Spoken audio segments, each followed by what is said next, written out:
dans un premier temps, parler des qualifications pénales des agressions sexuelles, c'est-à-dire les différents articles du code pénal qui peuvent être appliqués en cas d'abus ou d'agression sexuelle.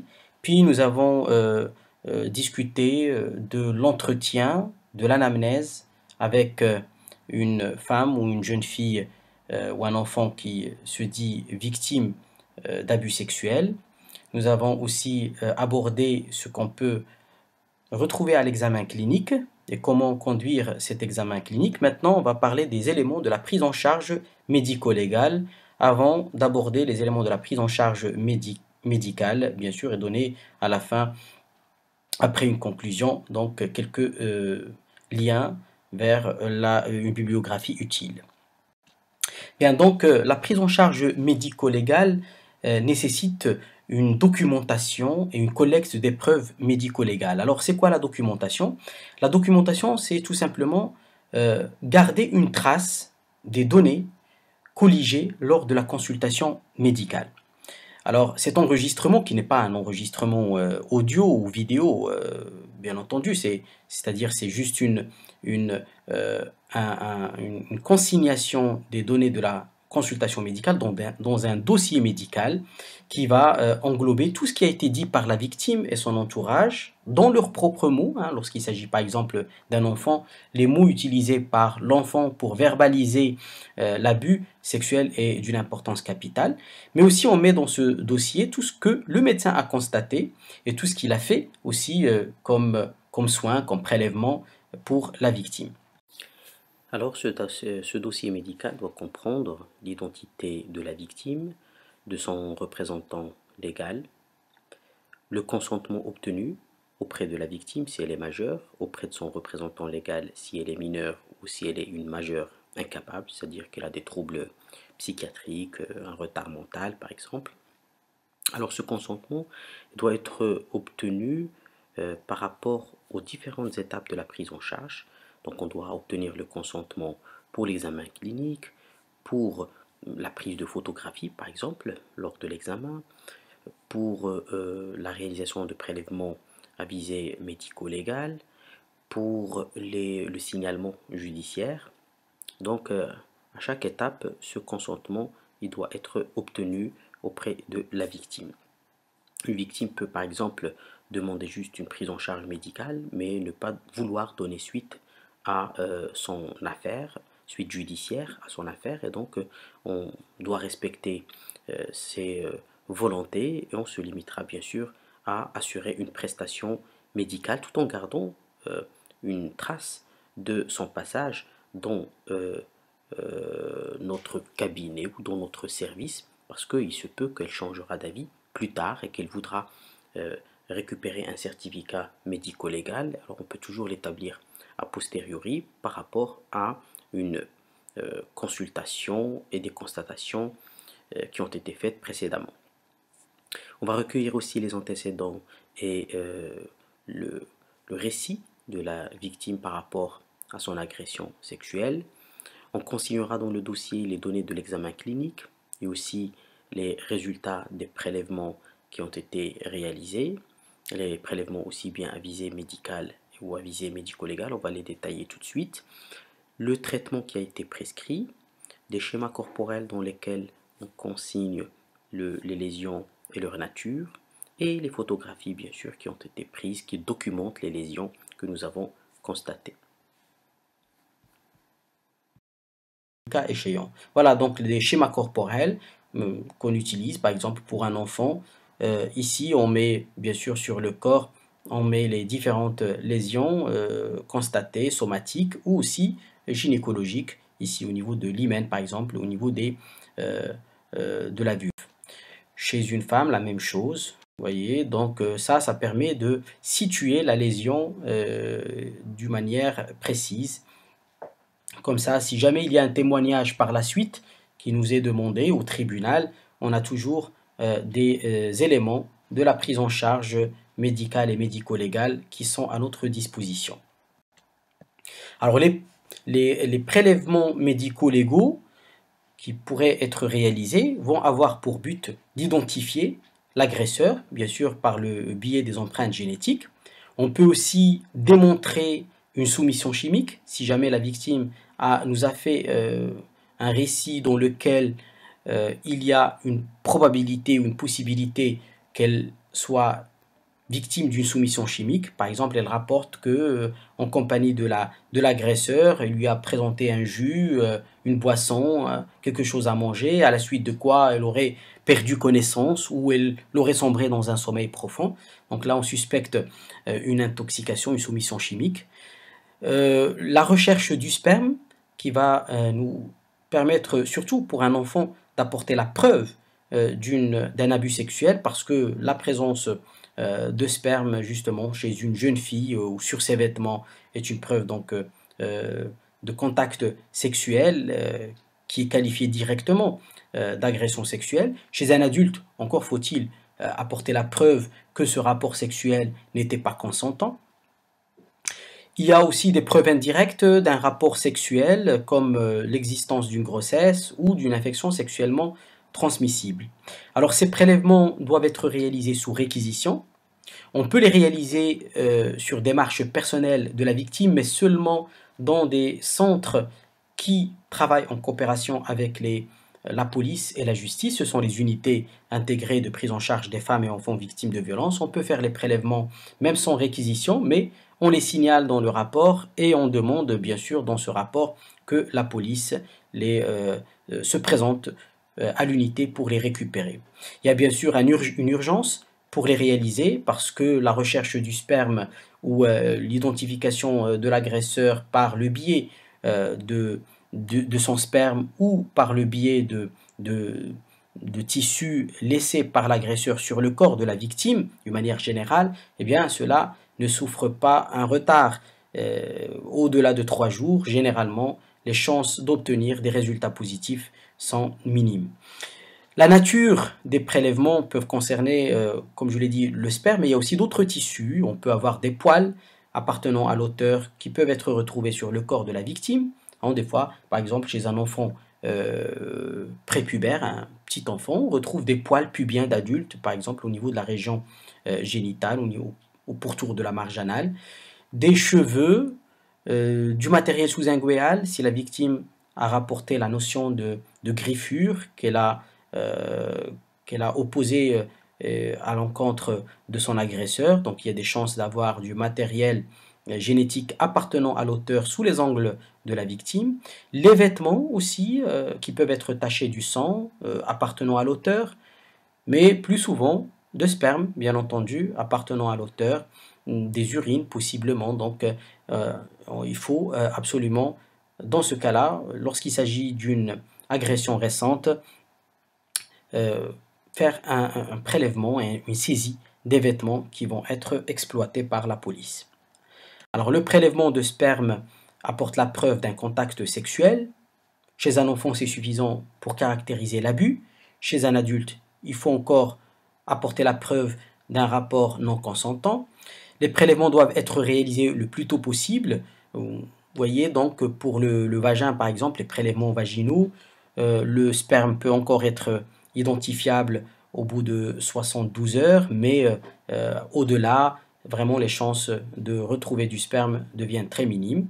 L'anus, pas au-delà de 72 heures, et généralement après une exonération anale, eh bien, il y a très peu de chances de trouver encore du sperme au niveau du canal anal.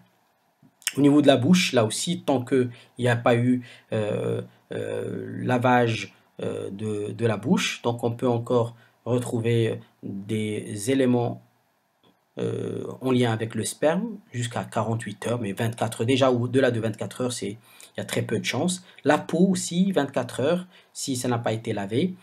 Le site de prélèvement va être orienté par les déclarations de la victime. C'est en fonction des caractéristiques de l'agression sexuelle. Est-ce qu'il s'agit d'une pénétration vaginale, d'attouchement vulvaire, d'attouchement anaux ou pénétration anale ou buccale. Donc, en fonction, on fait les prélèvements.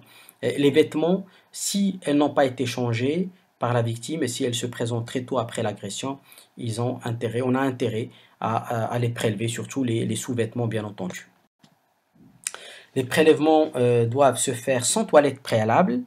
en mettant des gants parce que il ne faut pas les contaminer par notre propre ADN, sinon c'est notre propre ADN qui va apparaître à l'analyse. Les écouvillons utilisés, c'est des écouvillons de coton secs, stériles, comme ceux qu'on utilise habituellement en bactériologie. Les prélèvements doivent être séchés à l'air libre, donc pendant 30 minutes généralement, avant de les remettre dans l'étui, parce que l'étui étant en plastique, si on les remet alors qu'ils sont encore humides, ça va macérer et ça va dégrader la qualité de l'ADN. La conservation se fait en congélation à moins de 18 degrés si les prélèvements doivent être conservés très longtemps. Sinon, on peut les conserver à plus 4 degrés si l'examen va se faire dans les 48 heures. Les prélèvements doivent être remis entre les mains des officiers de police judiciaire pour les mettre sous scellé et les s'acheminer directement au laboratoire compétent. Alors, dans notre pays, jusqu'à présent, pour les analyses génétiques, les empreintes génétiques, c'est les laboratoires de police scientifique et le laboratoire de la gendarmerie royale. Voilà, donc on réalise les prélèvements, donc voilà, en ciblant au niveau de la bouche, par exemple, le sillon gingivo-vestibulaire, c'est là où on a le maximum de chances d'avoir des résultats positifs. Au niveau vaginal, on fait le prélèvement sans besoin de mettre un spéculum, donc c'est à l'aveugle, on se dirige vers la paroi postérieure vaginale, en se dirigeant vers le cul-de-sac vaginal postérieur et on multiplie les prélèvements, on fait au moins 3 prélèvements, 3 écouvillonnages. Là où il y a des taches suspectes sur les sous-vêtements, eh bien on humidifie la tache et puis on frotte l'écouvillon contre la tache humidifiée et bien sûr les étuis vont être séchés plutôt les écouvillons vont être séchés avant d'être remis dans leur étui. Alors ces prélèvements qu'on a réalisés par écouvillonnage vont nous servir d'abord à rechercher le sperme, c'est-à-dire du liquide séminal.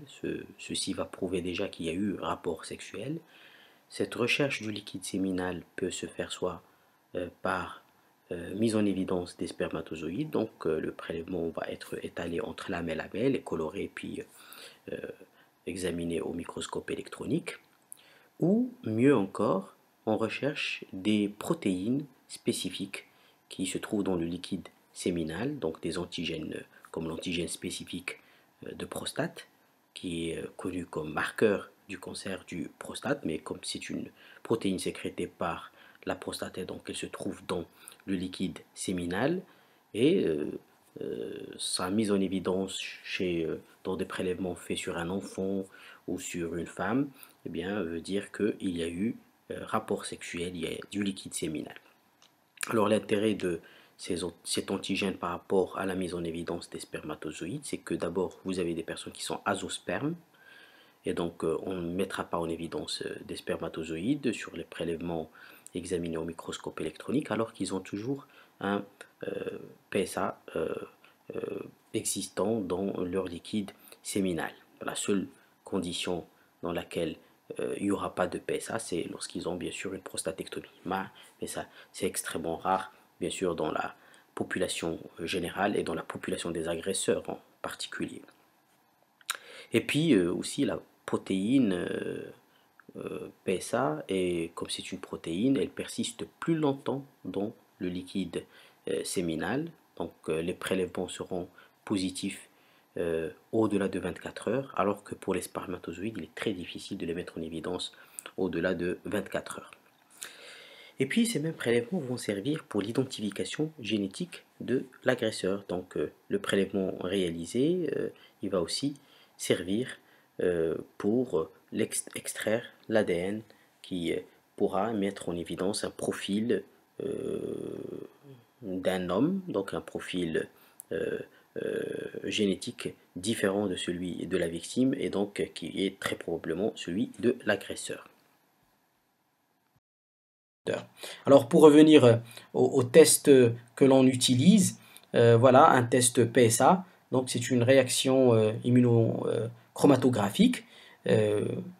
Nous avons au niveau de la zone T, c'est la zone test, nous avons déjà euh, l'antigène, ou plutôt l'anticorps anti-PSA qui est déposé. Et au niveau de la zone C, qui est la zone contrôle, nous avons l'antigène et l'anticorps qui sont déposés à ce niveau. On met ici l'écouvillon avec quelques gouttes du sérum physiologique et ça migre vers ce compartiment-là.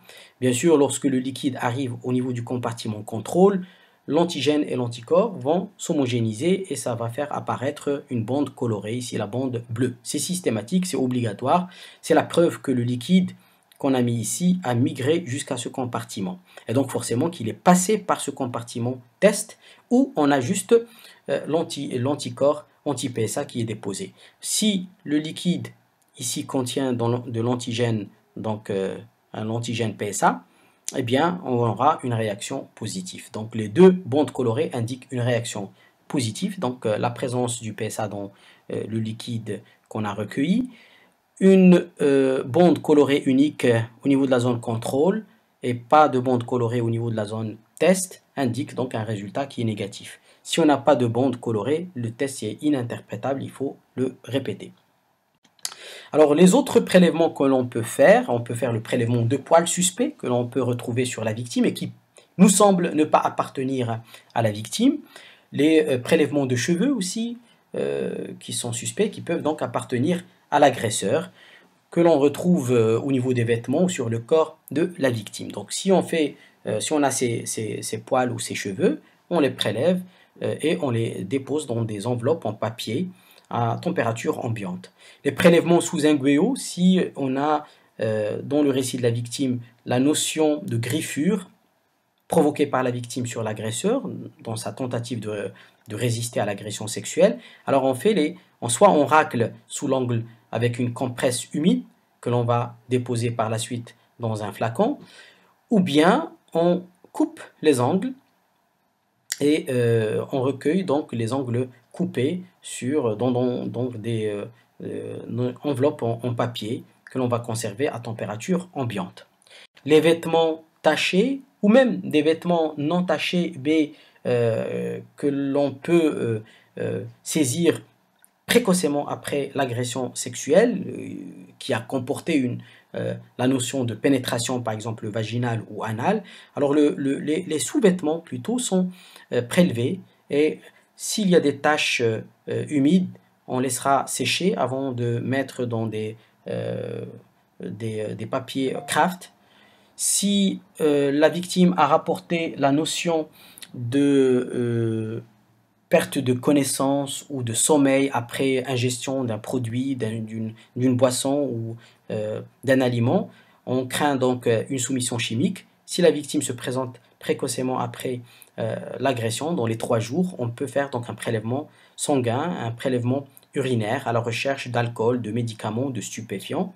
Voilà, donc le sang, les urines et aussi une touffe de cheveux de la taille d'un crayon coupé à ras du cuir chevelu et que l'on va orienter en mettant une cordelette par exemple au niveau de la base, au niveau de la racine des cheveux parce que l'analyse qui va se faire du cheveu va se faire sur plusieurs segments du cheveu et lorsqu'on a le produit xénobiotique présent sur toute la longueur du cheveu, ça veut dire que la victime est une consommatrice habituelle de ce produit, de cette substance. Lorsque l'examen est positif sur le segment initial du cheveu, c'est-à-dire le segment qui est tout près de la racine, eh bien là, ça indique une prise récente. Généralement, le prélèvement devient positif à ce niveau-là au bout de 3 à 4 semaines après l'agression. C'est le temps nécessaire pour que la substance xénobiotique s'incorpore avec la pousse du cheveu et apparaît au niveau de la racine. Alors, à côté des prélèvements médico-légaux, il y a des prélèvements à visée médicale, c'est-à-dire qui ont pour but de rechercher des complications médicales, mais qui peuvent aussi servir comme prélèvements médico-légaux. Par exemple, le bêta-CG plasmatique pour éliminer une grossesse antérieure ou un test urinaire de grossesse pour éliminer une grossesse antérieure. des sérologies pour éliminer l'existence d'une IST antérieure, donc sérologie VIH, TPH-AVDRL, hépatite B, hépatite C.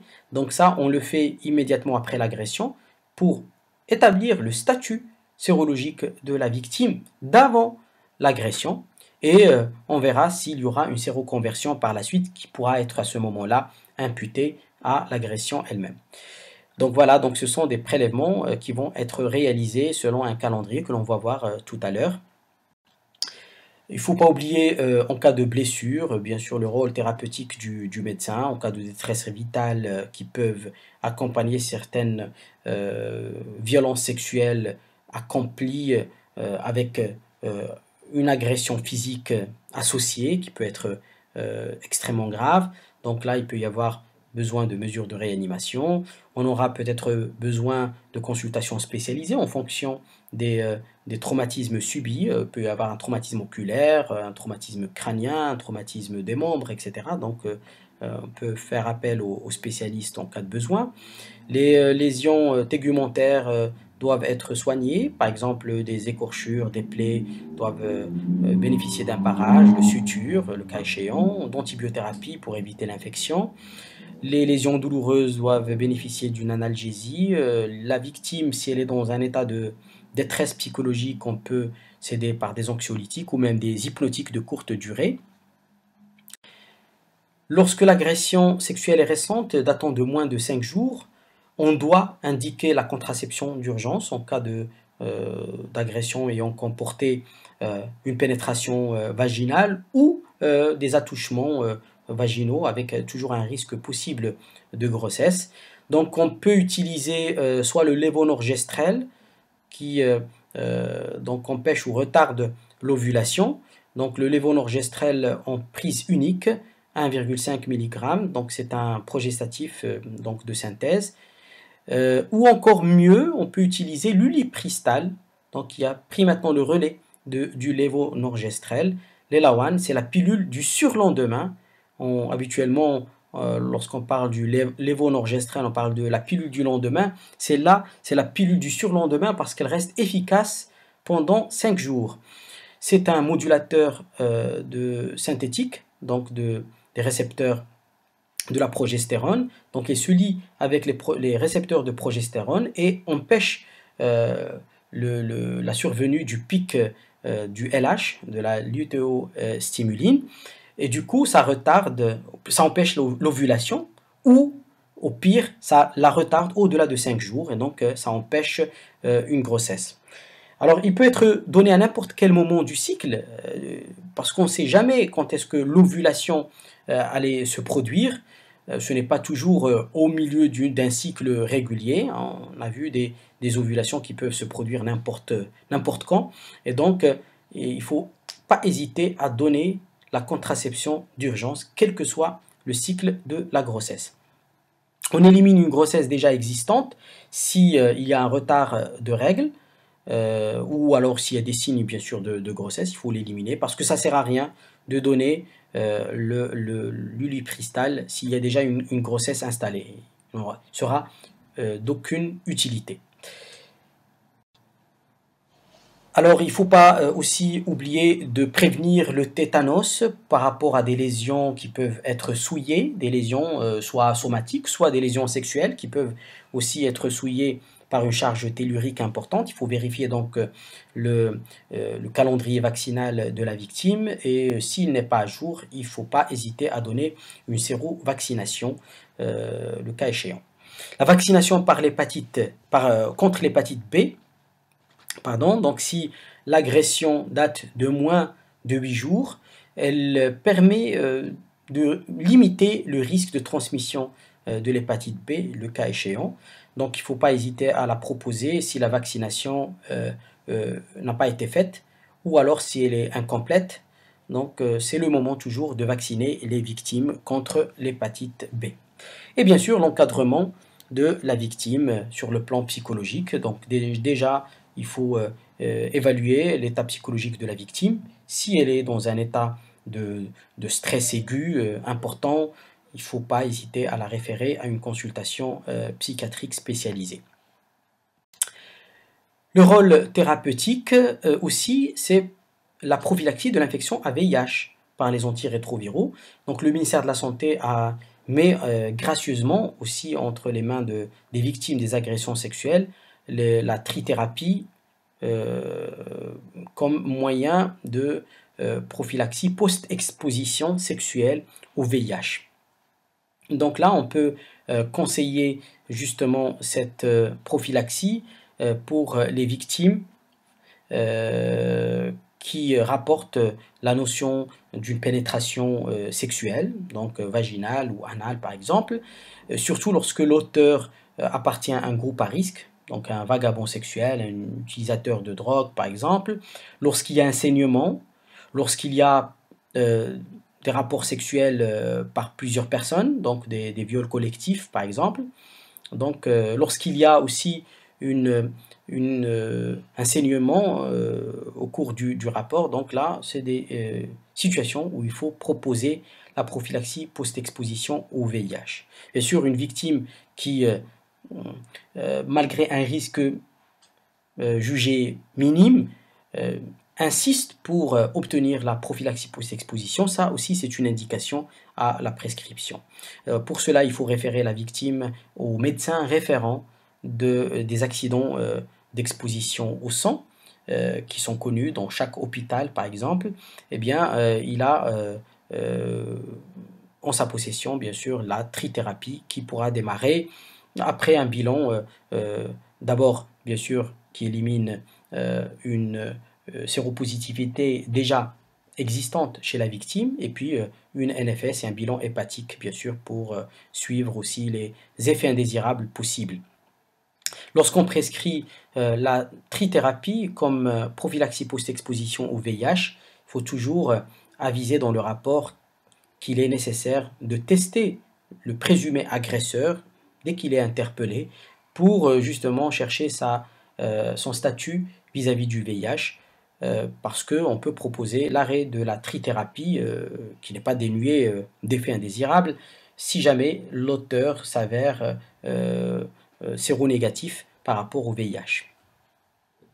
Voilà, vous connaissez bien sûr le risque de transmission du VIH en fonction du type de rapport. Les rapports anaux réceptifs sont les plus à risque de transmission du VIH, c'est-à-dire si vous avez un auteur par exemple qui est séropositif et il abuse de sa victime par le biais d'un rapport anal, eh bien, donc la victime, elle a un rapport anal dit réceptif, et elle est plus à risque d'attraper le VIH, 0,5 à 3,38% de risque. Le vaginal réceptif l'est un peu moins. Le anal insertif, c'est-à-dire là, vous avez bon, c'est une situation qui est assez rare en matière d'agression sexuelle. C'est pas la victime qui va avoir à insérer donc sa verge, et donc là c'est une situation qui est rare bien sûr. Le vaginal insertif aussi c'est une situation qui est rare parce que ici ça suppose que la victime elle est de sexe masculin et l'auteur de l'agression est une femme qui est donc séropositif. Donc là aussi c'est une situation qui est très rare. Voilà, donc les rapports insertifs sont plus contaminants que les rapports réceptifs bien sûr. Les rapports vaginaux sont plus contaminants que les rapports oraux.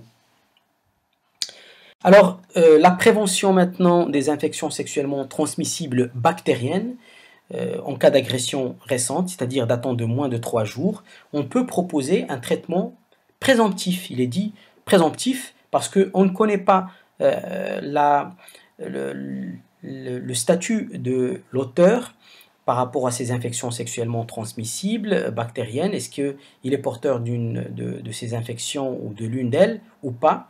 Donc on le donne d'une manière préventive en visant les principales infections sexuellement transmissibles existantes dans notre écologie.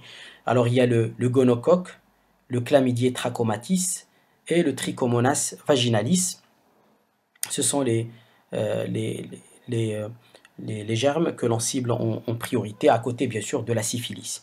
Donc on privilégie toujours les traitements minutes, c'est-à-dire les traitements que l'on peut donner en une seule fois. Ça permet bien sûr d'avoir une observance correcte. Donc le traitement que l'on préconise pour cibler le gonocoque, c'est une céphalosporine troisième génération, la ceftriaxone. Vous avez les posologies. On peut donner 250 mg à 500 mg ou alors 50 mg kilo s'il s'agit d'un enfant. Si il y a une intolérance quelconque ou alors une préférence pour la voie orale, on peut donner de la cifixime. Ou alors, s'il y a une allergie au bêta-lactamase, au bêta-lactamine, pardon, on peut donner donc une spectinomycine, la spectinomycine, la trobicine, voilà, un aminoside en injectable. Pour le chlamydier, on utilise la doxycycline pendant 7 jours, 100 mg 2 fois par jour, mais on peut lui préférer l'azithromycine qui va permettre aussi de traiter une syphilis en incubation. Voilà, donc l'azithromycine, ça va être 20 mg par kilo, ou alors 1 g si le poids est supérieur à 45 kg. Donc, c'est-à-dire, si vous avez des boîtes dosées avec 3 comprimés à 500 mg, on va prendre 2 comprimés à 500 mg et on ne va pas utiliser le comprimé restant. Pour le trichomonas, on utilise la métronidazole. Le métronidazole à 2 g en une seule prise. Donc, métronidazole, donc généralement ce sont des plaquettes avec des comprimés à 500 mg. Donc on prend 4 comprimés qu'on donne à la victime en une seule prise, si elle a plus de 12 ans. Donc pour la syphilis, on a dit que déjà avec l'azithromycine, on aura traité une syphilis en incubation, sinon on peut donner de la benzatine pénicilline. Si l'agression date de plus de 72 heures, ça ne sert à rien de donner donc le traitement présomptif des infections sexuellement transmissibles bactériennes, mais s'il y a des signes d'appel, un ulcère ou un écoulement, on peut soit faire des prélèvements locaux et traiter en fonction du germe, soit alors adopter l'approche syndromique et donc cibler lorsqu'il s'agit d'un ulcère la syphilis ou le chancre mou. S'il s'agit d'un écoulement, on cible le gonocoque, le chlamydier et le trichomonas vaginalis. Alors, le suivi en cas d'agression sexuelle, il ne faut pas l'oublier. À 2 semaines, on va suivre la cicatrisation des blessures. On va vérifier si la victime a pris le traitement présomptif, si on l'avait prescrit initialement. Si elle n'a pas pris le traitement présomptif et qu'il y a des symptômes d'infection sexuellement transmissible bactérienne, on peut faire les prélèvements locaux ou des prélèvements sérologiques. On peut dépister aussi une éventuelle grossesse si par exemple il y a un retard de règles.